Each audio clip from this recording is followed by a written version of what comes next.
Está na luta, corre do dia a dia. Marmita é fria, mas precisa ir trabalhar. Essa rotina em toda firma começa às 7 da manhã. Patrão reclama e manda embora quem atrasar. Trabalhador brasileiro, que sem dinheiro vai dando um jeito, vai pro serviço. É compromisso, vai ter problema se ele faltar. Salário é pouco, não dá pra nada. Desempregado também não dá. E desse jeito a vida segue sem melhorar. Trabalhador brasileiro, trabalha igual burro e não ganha dinheiro. Trabalhador brasileiro, trabalhador.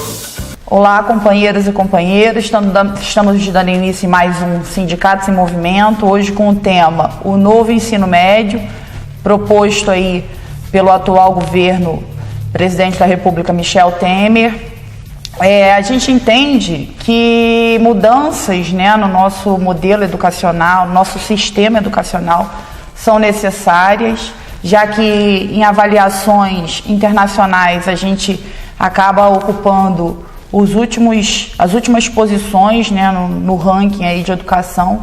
Então, mudanças precisam acontecer. O que a gente vai discutir aqui é como elas têm que ser feitas e se essa, né, foi a melhor forma, já que se trata de uma mudança só num segmento, né, e desprezando todos os problemas que a gente sabe que a escola tem hoje, desde a educação infantil, desde a creche, na verdade. Então, a gente vai estar discutindo um pouquinho sobre isso, hoje, para colaborar com as nossas discussões, aqui com a nossa conversa. A gente conta com a presença da professora Marília Formiga. Marília trabalha, né, na Rede Municipal de Educação e é assessora técnica do Conselho Municipal de Educação, e com o Ricardo Lengruber, professor também, graduado em Teologia e História e doutor pela PUC Rio, atua na direção do Colégio Miosotes e no Conselho Municipal de Educação. Tudo bem, gente? Prazer ter vocês aqui. Prazer, Kelly, estar aqui com você, com a professora Marília, para tratar desse tema que é um tema importante, um tema atual. Como você bem disse, um tema que tem a ver com a qualidade da educação no nosso país.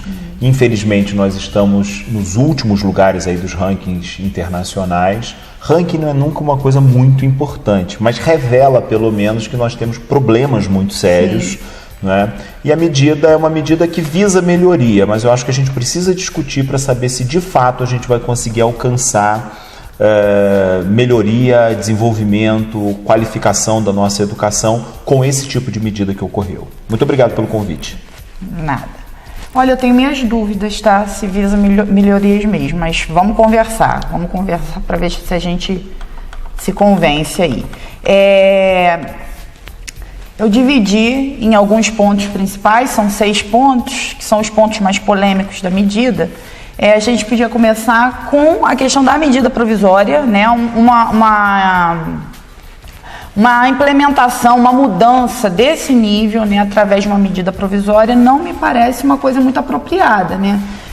Acho que deveria ter sido feita discussões, né? O governo diz que discutiu já o suficiente, porque isso vem sendo debatido desde o governo Dilma, né? Mas como que essas discussões foram feitas? Foram feitas em Brasília, né, com a Comissão Especial de Educação em Brasília e, no máximo, com os secretários estaduais de Educação, né? E aí, como que fica o restante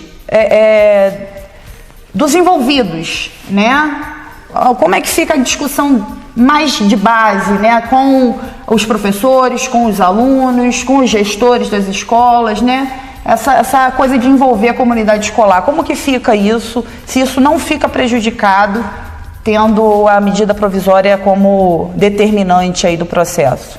No meu entendimento, a questão do método, do como fazer, pode desencadear problemas que talvez não ocorressem se construído de uma maneira diferente. Mesmo que a proposta fosse boa, se ela vem de cima para baixo, a gente tende a acreditar que o quê? Que quem a receba não se sinta contemplado com aquilo. Então, e assim, a gente tem umas experiências no país de legislações que foram construídas com amplos debates, com participação de fóruns, conferências, como é o caso das deliberações, das resoluções que tratam da educação infantil, por exemplo, e que a gente observa um resultado muito melhor, por mais que a gente ainda não tenha alcançado um patamar que a gente considera o melhor, mas a gente observa que a coisa vai numa crescente. Diferente de quando a coisa vem de forma de cima para baixo e vem cortando, apontando para determinadas direções que são duvidosas quanto ao resultado positivo disso, como é o caso de você excluir disciplinas como a filosofia, a sociologia e outras que ele elenca ali como não sendo obrigatórias, né? E que são disciplinas que trabalham com o pensamento, trabalha com a capacidade reflexiva, com a capacidade de pensar, de construir, de propor. De entender a sociedade. E Marília, tem uma coisa bastante curiosa nessa medida provisória, porque você está tratando da questão da forma, que é super importante na construção de uma legislação. Só para a gente ter uma ideia, o Brasil tem aproximadamente 40 milhões de pessoas envolvidas em educação, entre estudantes, professores, profissionais de apoio, dirigentes, etc, etc. Significa dizer que a gente tem praticamente um país inteiro só trabalhando dentro de escolas, vivendo dentro de escolas o dia todo, todos os dias, né? Então, é muita gente que poderia ser ouvida, né? São contribuições que de uma forma democrática, participativa, podiam ter sido contempladas, né? Porque quando as pessoas se sentem participantes de um determinado processo, ainda que seja um voto vencido em determinado ponto, sim, pelo menos elas foram ouvidas, elas incorporam aquela legislação, aquele conjunto de medidas como sua. E aí, naturalmente, o sucesso daquilo, o êxito daquela ação é muito, muito maior. Agora, imaginemos que não desse tempo, por qualquer razão, ou porque nós temos um prazo para cumprir, não é o caso, né? Ainda assim, o Congresso Nacional precisaria ter sido consultado, Comissão de Educação, as comissões especializadas, não é? Porque se dentro do Ministério houve uma discussão, é o Poder Executivo. Essa discussão precisa ser participada do Poder Legislativo, né? Que, em última análise, a gente sabe que de verdade não é exatamente assim que acontece, mas é a representação da população, né? Precisaria ser ouvido, ou seja, precisaria haver um debate entre parlamentares na Câmara, depois no Senado, ou o contrário, né? Para aí então se votar uma legislação. A medida provisória, de fato, é um recurso que o Executivo tem para assuntos emergenciais, para assuntos da última hora, que trancam a pauta do Congresso exatamente para forçar uma determinada votação.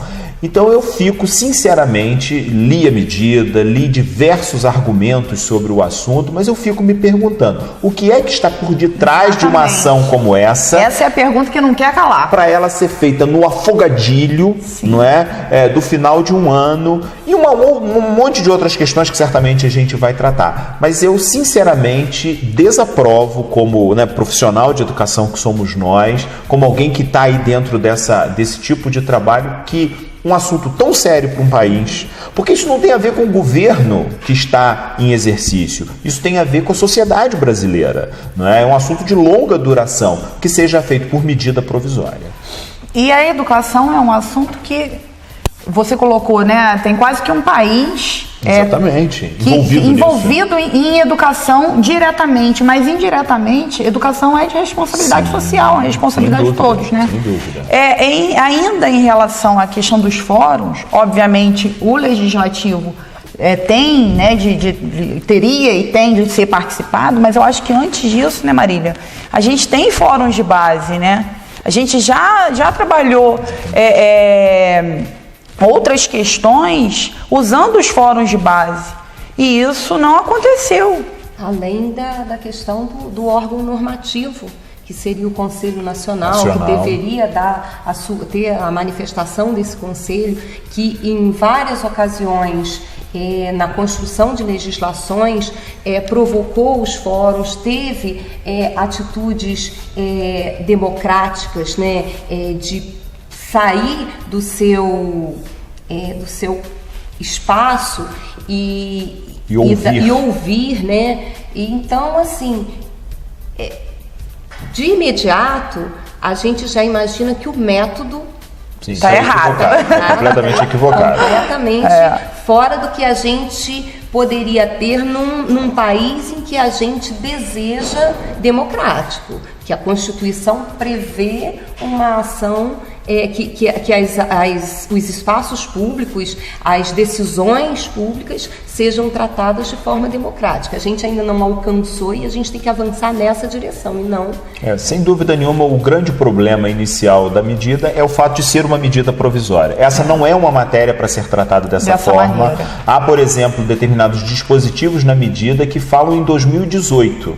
Então imagine, não há nenhuma pressa nessa questão. Observe, o tema é urgente em função da gravidade dele, em função do alcance, da importância que é uma educação de qualidade, especialmente no ensino médio, o ingresso no mercado de trabalho, a saída para a universidade, a formação desses jovens do ponto de vista da cidadania. Sobre tudo isso, o tema é talvez um dos mais importantes da sociedade brasileira. Mas ele não precisa ser tratado com essa pressa, não é? Sobretudo através desse método. Isso é bastante reprovável. É verdade.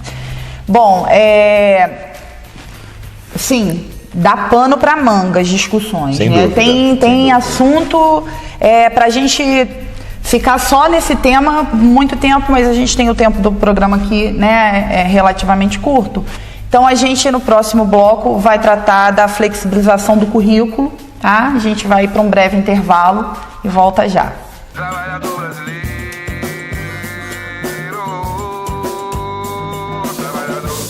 O Sindicato dos Trabalhadores da Construção Civil do Centro-Norte Fluminense, com sede em Cordeiro, na Rua Padre André Boaventura 19 Centro, telefone 2521-1212 e em Nova Friburgo, na Rua Aristão Pinto 91 Centro, telefone 2528-7314. Oferece para você, trabalhador da construção civil, atendimento médico, odontológico, jurídico e muito mais. Venha nos fazer uma visita. Sindicato dos Trabalhadores da Construção Civil, há 80 anos lutando pelos seus direitos. Juntos, somos muito mais fortes. Não fique só, fique sócio, sindicalize-se. trabalhador brasileiro, trabalhador. Então, voltamos, Marília e Ricardo, para continuar nosso papo aqui sobre a proposta de novo ensino médio. Em relação à flexibilização, né? Quando a gente pensa em flexibilização, acho que vem mais que de imediato a questão democrática, né? E aí seria,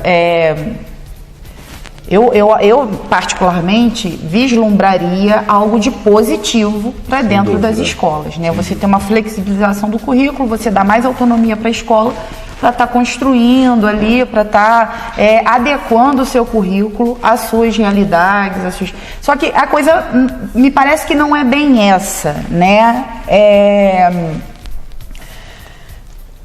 Quando a gente abre, né, para o aluno fazer uma escolha, né, de uma disciplina, e aí a gente tem exemplos como o Canadá e a Finlândia, né? Eu vou dar exemplo também, o governo adora dar o exemplo dos países que fizeram sucesso aí, a mudança, né? Mas países como o Canadá e a Finlândia, por exemplo, nós temos 13 disciplinas, eles têm 20. Eles têm 20 disciplinas. Então, essa escolha, né, ela é muito mais ampla, ela é muito mais ampliada, ela tem condições de abarcar o sentimento, a vontade de um número muito maior de pessoas, de alunos aí. E sem contar a questão da nossa, principalmente na escola pública, né, da nossa clientela, que às vezes vem, né, de uma situação econômica, de uma situação financeira que não dá acesso a condições a outros espaços da sociedade de cultura, né, e de educação mesmo. Então, essa escolha, ela já não seria prejudicada dentro dessa perspectiva? Eu parto do princípio, como você, Kelly, que a flexibilização, sabe, Marília, ela, em tese, é algo positivo, né? Afinal de contas, o universo, a realidade que a gente tem diante de nós é muito plural e, obviamente, as pessoas também são todas muito distintas entre si, isso é muito bom. Então é importante que a escola, de alguma forma, dê conta disso, né? Mas eu vejo um problema, que é um problema pedagógico nessa história toda. Primeiro que nós estamos tratando, em tese também, de um grupo de estudantes que está aí na casa entre 15, 16, 17 anos de idade. Então, nós temos pessoas em processo de formação, inclusive do ponto de vista cognitivo, né? Ou seja, há determinadas habilidades do ponto de vista lógico, do ponto de vista da linguagem, do ponto de vista de cálculo, de compreensão da realidade social, essas coisas todas com relação ao corpo também, né? A educação corporal, exercícios, etc. Tudo isso é um conjunto de coisas que a gente não pode prescindir, não pode deixar de lado. Né? Então a escola tem algum sentido que tem a obrigação, digamos, de ofertar, né? Só que isso era feito no passado através de disciplinas, né? Inclusive a gente utiliza como expressão para isso tudo a tal da grade curricular, ou seja, você tem um conjunto de coisas e você está engradado ali, né? Você está preso dentro daquele negócio. Mudou-se muita coisa, mudaram-se perspectivas, mas a gente continua com essa velha forma de ensinar e aprender através de um componente curricular específico, né? Eu acho que, na verdade, mais importante do que flexibilizar e, com isso, você deixar de fora muita coisa, porque você imagina o seguinte, há escolas que vão poder oferecer tudo, há escolas que vão ter que fazer escolhas, né? E o aluno ele vai estar meio que, a priori, obrigado a uma escolha que não foi ele que fez. Não é? Por conta até da onde mora, do local onde mora, né? Do acesso, escola onde ele tem acesso. Exatamente. Né? E então, a priori, mais importante do que a flexibilização em si, seria um projeto político-pedagógico nas escolas que necessariamente fizessem com que as tais disciplinas pudessem dialogar melhor entre si, pudessem ter intercâmbios melhores, projetos em que, por exemplo, o aluno trabalhasse a língua portuguesa em conexão com ciências, em conexão com filosofia, né? E aí ele não é um aluno excelente em ciências, mas ele escreve muito bem, a área dele não é exatamente cálculo, mas ele vai fazer isso em conexão com as artes, ou seja, estimular o aluno exatamente onde ele precisa, mas valorizando exatamente aquilo que ele gosta, né? Eu acho que isso é um desafio muito maior. A gente teve um exemplo, Marília teve a oportunidade de estar participando lá também, que foi a ocupação dos alunos no Colégio Jamil Jai. Exatamente. Diferentemente do que muita gente disse, né, e imaginou que pudesse estar acontecendo lá dentro do Jamil, floresceu ali, né, a semente de uma educação diferente, de um modelo diferente de educação, um modelo muito mais significativo, né, que as pessoas pudessem se encontrar ali, se realizar. E aí, nada difícil, oficinas, né? Um escolhi para oficina aqui de arte, outra de educação física. Então, assim, o que a gente viveu ali dentro, né, Marília, foi uma experiência muito positiva dessa educação que pode acontecer e que não é difícil. O que a gente tem que perceber, assim, Uma coisa é a flexibilização, outra coisa é a fragilização de um sistema de educação. Exatamente. Por quê? A gente não pode tratar a educação, os problemas da educação, só na ótica da sala de aula, do aluno e professor. Todos os problemas da educação não estão ali. Existe uma questão de falta de estrutura. Existe uma questão de falta de incentivo à formação, de incentivo à construção, porque para a gente construir um projeto político-pedagógico que seja relevante, que seja importante para aquela comunidade escolar, a comunidade precisa estar inserida nisso. Precisa estar inserida nisso. A gente precisa trabalhar a formação continuada dos profissionais que vão estar envolvidos nesse processo, e a gente precisa também da questão do acesso aos bens que a humanidade já construiu até hoje. Quando a gente fala da escolha do aluno, um adolescente de 15, 16 anos, ou até um pouco menos que isso, não é que ele não seja capaz de fazer as escolhas, muito pelo contrário. Só que eu desconfio que aquela criança que teve oportunidades de conhecer muitas coisas, que teve acesso a mais informações, ela vai fazer melhores escolhas do que aquela que teve uma restrição, né? Será que, dentro dessa lógica, que está perfeita, a gente não teria, uma tendência desses alunos com menos acesso à tecnologia, à cultura, a todos esses bens que você, como você bem disse, a humanidade já construiu, pelo ensino profissionalizante, para o ensino profissionalizante? É porque eu acho que a questão do ensino profissionalizante... Que é mais prático, é menos abstrato, né?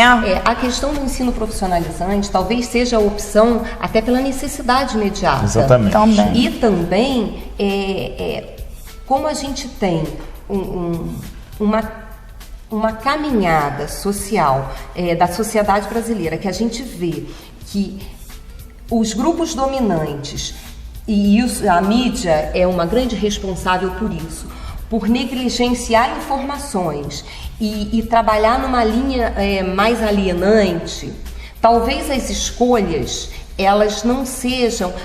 você começa a fazer uma escolha que não é a sua escolha.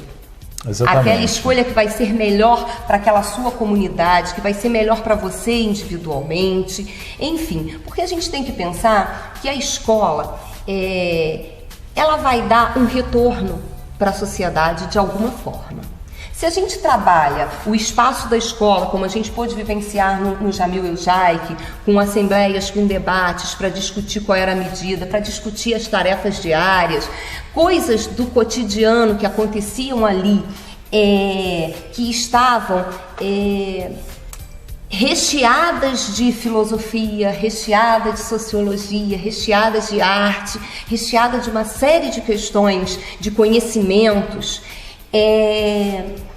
Será que a gente não conseguiria fazer uma escola em que a gente tivesse um padrão dado pelo poder público? Quando eu digo dado, tudo que é dado pelo poder público é dado pela sociedade, porque são os nossos impostos que formam um montante dos recursos. Então são os direitos que a gente tem que ter de volta para nós, na forma de investimento, de quem se propõe à administração pública, que tem que vir para a escola. E ali a dinâmica de organização, que eu falei inicialmente, a questão da flexibilização e da fragilização. Você dizer, olha, isso e isso é obrigatório, mas você não dialogou com aquela comunidade, você não trabalhou de forma que essa criança, esse adolescente, saia daquela escola e vá fazer as intervenções na sociedade. E Marília, tem uma coisa curiosa nessa história toda, que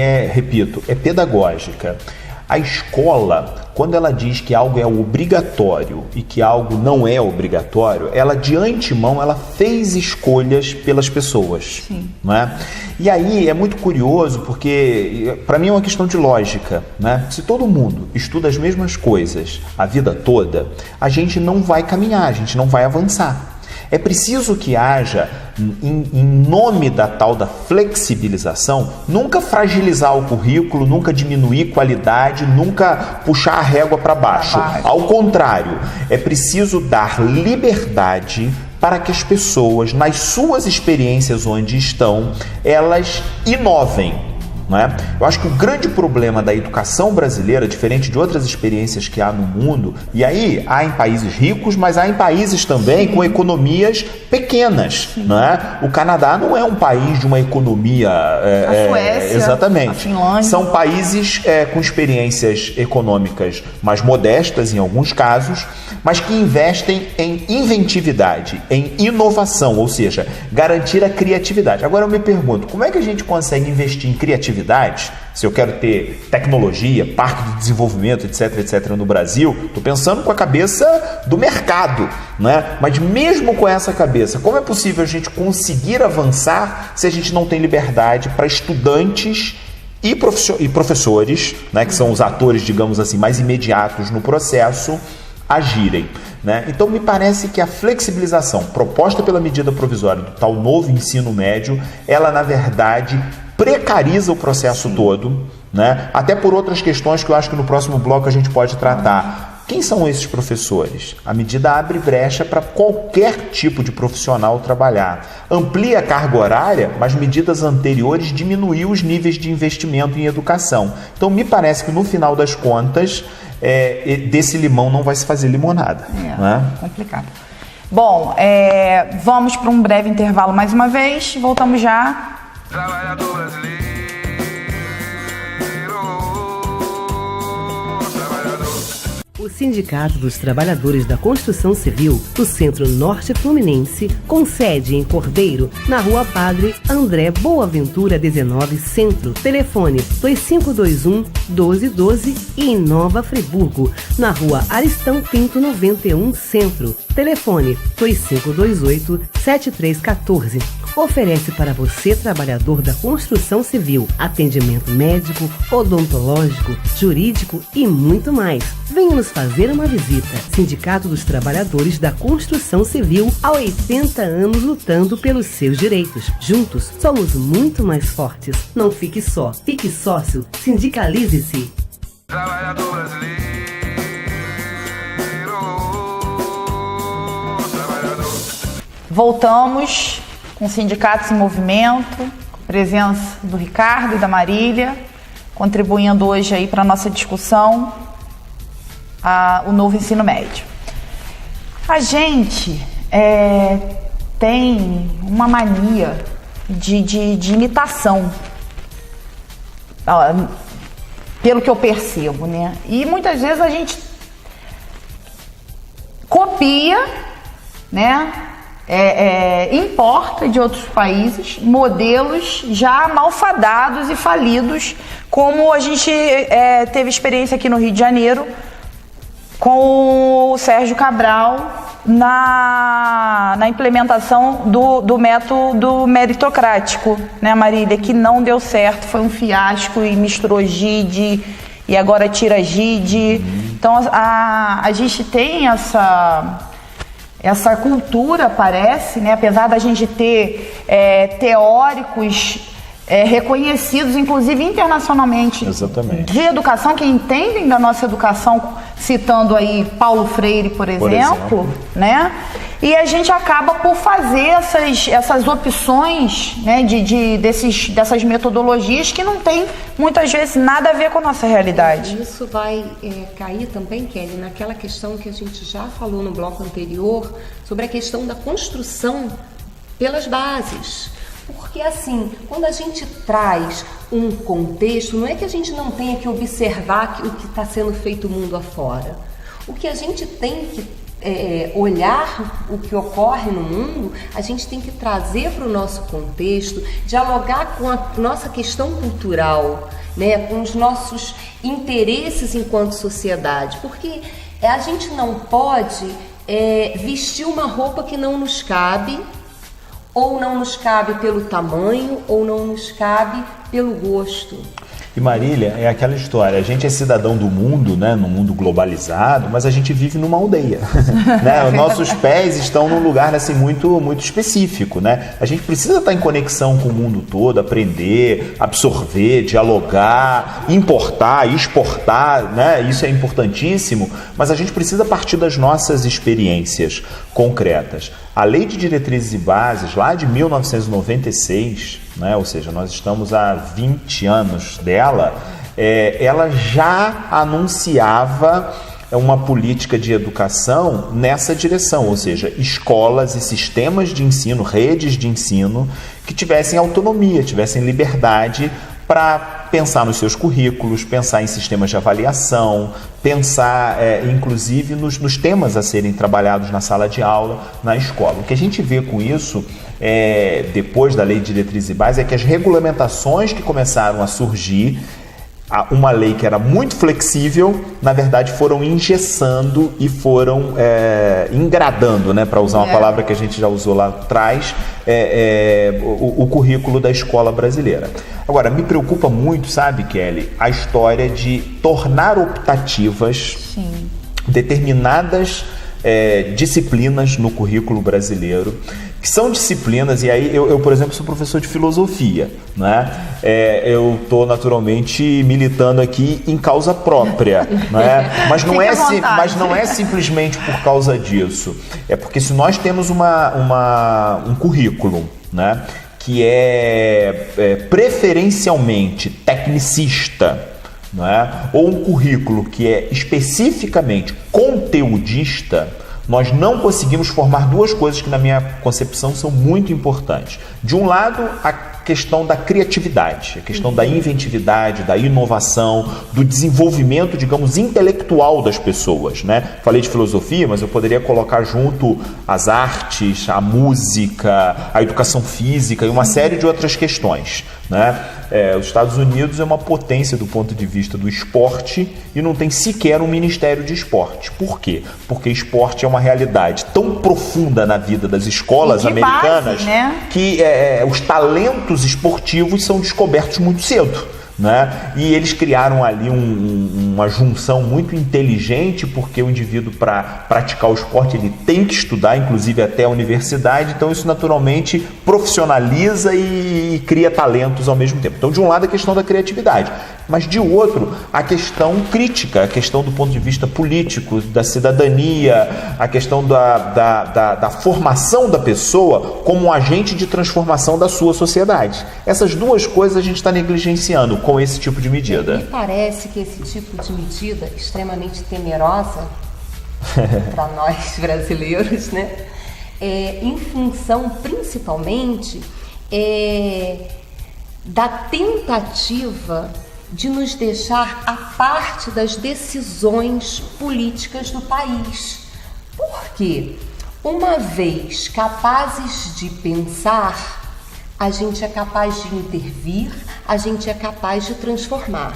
Porque a gente se forma, na verdade, enquanto indivíduos, nessa relação de troca, claro, né? O mundo interfere sobre nós, primeiro nos espaços mais próximos, depois essa coisa tende a ir se ampliando e a gente vai intervir nesse mundo também. Sem dúvida. Na medida que a gente começa a restringir as questões ligadas ao potencial criador, à capacidade de pensar das pessoas, a gente tende a ter indivíduos mais obedientes e menos criativos, menos críticos. Daí vem aí todo esse movimento da escola sem partido, que a gente pergunta sem qual ou sem quais muito partidos, bem lembrado, né? Muito bem lembrado. Em função de quem? Quem que ganha com isso? Porque a gente vê hoje uma elite que treme ao perceber que existe uma população da classe trabalhadora que pode chegar à universidade e que pode trazer, questionar as relações de trabalho, que pode questionar a relação de distribuição de renda, por exemplo, porque a lógica mais natural de uma finança pública seria a distribuição de rendas e não a prática de beneficiar A ou B. Claro. A beneficiar o amigo do amigo. Essas questões que a gente vê no âmbito municipal, no âmbito estadual e no âmbito federal. E não dá pra gente não falar isso, não falar disso, né? Não tendo, nesse governo, tendo ele recebido representantes da escola sem partido, tendo Sem dado dúvida. prioridade É simbólico, a ouvir, né? essas pessoas, né? Que o governo assuma, receba uma pessoa sem qualquer conexão com a educação, não é? Não que a gente não tenha que ouvir todas as pessoas, é preciso, mas é simbólico que seja o ator, né, o Alexandre Frota, e que semanas depois a gente tem uma medida provisória como essa. Quer dizer, esse simbolismo todo é de fato temeroso, né? É muito complicado. Eu me preocupo também com duas outras questões, Kelly. De um lado, a história da ampliação da carga horária, né? Hoje, na legislação brasileira, o ensino médio tem 3 anos, cada um dos quais com um mínimo de 200 dias letivos e 800 horas. Foi ampliado para 1.400, praticamente dobrou. Né? As escolas particulares, né, que tem aí em torno de 20% das matrículas no Brasil, elas vão naturalmente ser afetadas por essa medida, precisarão fazer algumas adequações, mas essas adequações não serão muito profundas, porque essas escolas já trabalham com uma carga horária, em regra, mais ampliada. As escolas públicas, infelizmente, serão as mais prejudicadas, por uma combinação de fatores na minha avaliação. De um lado, amplia-se a carga, a necessidade da carga. De outro, houve uma diminuição no investimento mínimo prescrito na Constituição para a educação e para a saúde. E a gente que trabalha dentro das escolas hoje, no estado do Rio de Janeiro, né, eu vou falar do estado que a gente... Não tem condições de fazer isso. Não tem, exatamente. A menor, não porque existe. as escolas estão precarizadas. Totalmente. Tanto a estrutura física quanto de pessoal. As escolas não têm a menor condição, as menores condições hoje de assumir essa tarefa. Onde eu queria chegar com esse raciocínio, só para concluir esse meu pensamento. Aqueles segmentos da sociedade que sempre foram negligenciados e não tiveram acesso à educação, agora terão sua situação mais agravada ainda. Ou seja, com essa medida, aqueles que tinham acesso, já dificultado por conta das questões socioeconômicas, agora terão essa situação ainda mais prejudicada. O Brasil sempre fez isso com relação à educação. Escolheu educar um grupo da sociedade que economicamente é o mais avantajado, não é? E escolheu deixar de lado a massa da população. Né? Esse é um equívoco que não tem a ver com o socialismo, não tem a ver com nada dessa natureza. É um equívoco de civilização. Países capitalistas no mundo fizeram opções diferentes com relação a isso. Optaram, é o caso da Alemanha, é o caso dos Estados Unidos, é o caso do centro da Europa como um todo, optaram por educar a população como um todo, independente da questão social. Né? Nós estamos novamente voltando a esse equívoco. Verdade. E dentro dessa lógica ainda da carga horária ampliada, eu acho que vem junto a questão do financiamento. Sem dúvida. Né? E aí fica assim aquela pulguinha atrás da orelha, sabe? Porque a gente, antes da medida, né, ser aprovada e tudo mais, a gente já tinha conhecimento de que estavam acontecendo, né, parcerias público-privadas com o Instituto Ayrton Senna, com a Fundação Roberto Marinho, que estavam pegando, né, escolas como modelo e fazendo ali uma pedagogia diferenciada, um modelo diferenciado de educação. Tá?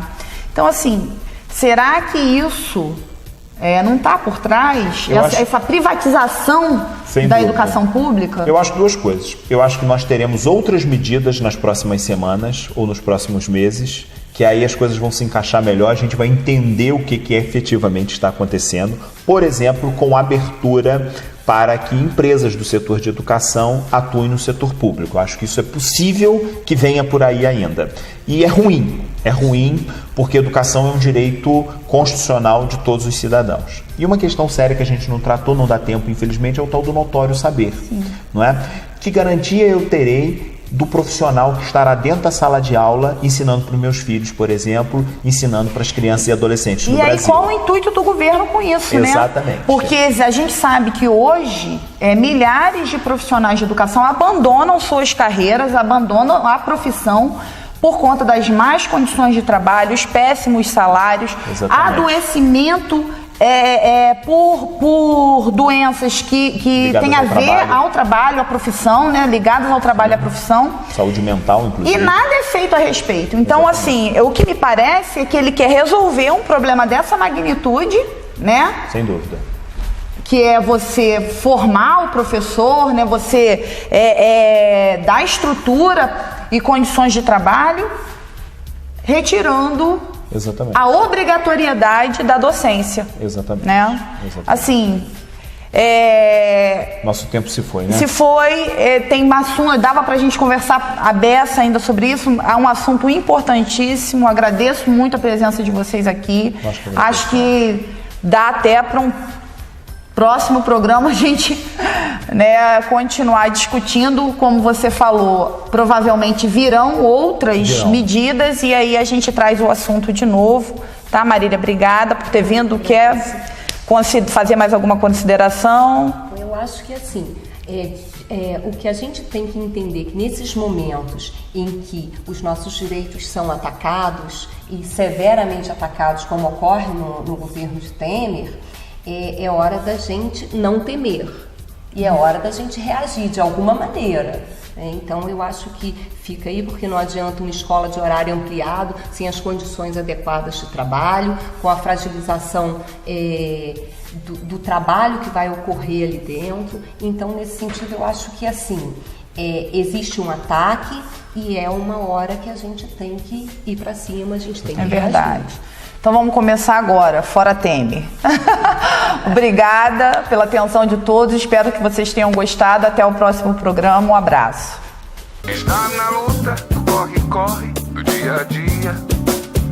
Marmita é fria, mas precisa ir trabalhar. Essa rotina em toda firma começa às 7 da manhã. Patrão reclama e manda embora quem atrasar. Trabalhador brasileiro, e sem dinheiro vai dando um jeito, vai pro serviço.